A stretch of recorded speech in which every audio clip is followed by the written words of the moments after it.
Hello friends, Books with Grandma here, and today I have a book called The Story of Ferdinand by Munro Leaf, drawings by Robert Lawson. Once upon a time in Spain, there was a little bull, and his name was Ferdinand.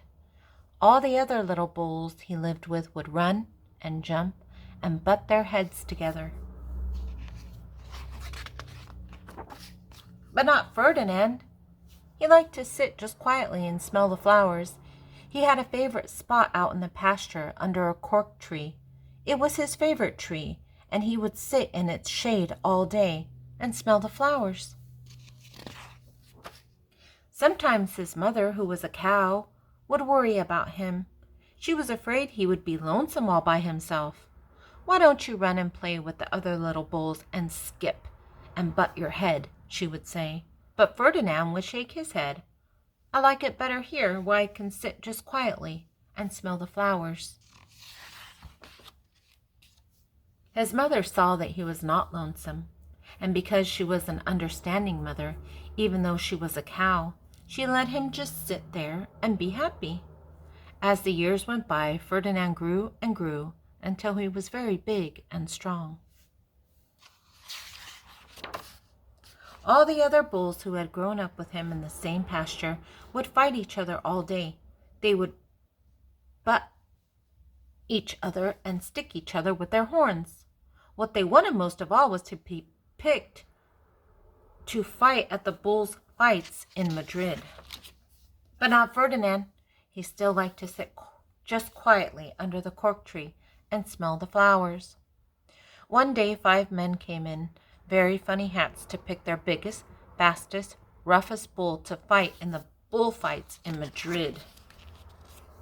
All the other bulls ran around snorting and butting, leaping and jumping, so the men would think that they were very, very strong and fierce and pick them. Ferdinand knew that they wouldn't pick him, and he didn't care, so he went out to his favorite cork tree to sit down. He didn't look where he was sitting, and instead of sitting on the nice cool grass in the shade, he sat on a bumblebee. Well, if you were a bumblebee and a bull sat on you, what would you do? You would sting him. And that is just what this bee did to Ferdinand. Wow, did it hurt? Ferdinand jumped up with a snort. He ran around puffing and snorting, butting and pawing the ground as if he were crazy. The 5 men saw him, and they all shouted with joy. Here was the largest and fiercest bull of all, just the one for the bullfights in Madrid. So they took him away for the bullfight day in a cart. What a day it was! Flags were flying, bands were playing, and all the lovely ladies had flowers in their hair. They had a parade into the bull ring. First came the banderilleros with long, sharp pins with ribbons on them to stick in the bull and make him mad. Next came the picadores, who rode skinny horses, and they had long spears to stick in the bull and make him madder. Then came the Matador, the proudest of all. He thought he was very handsome and bowed to the ladies. He had a red cape and a sword and was supposed to stick the bull last of all. Then came the bull, and you know who that was, don't you? Ferdinand. They called him Ferdinand the Fierce, and all the banderilleros were afraid of him, and the picadores were afraid of him, and the Matador was scared stiff. Ferdinand ran to the middle of the ring, and everyone shouted and clapped because they thought he was going to fight fiercely and butt and snort and stick his horns around. But not Ferdinand. When he got to the middle of the ring, he saw the flowers and all the lovely ladies' hair, and he just sat down quietly and smelled. He wouldn't fight and be fierce no matter what they did.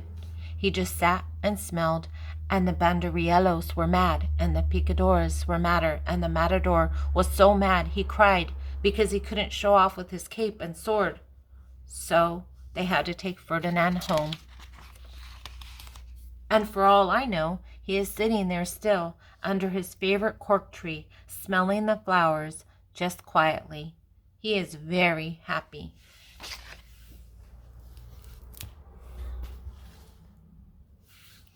The end.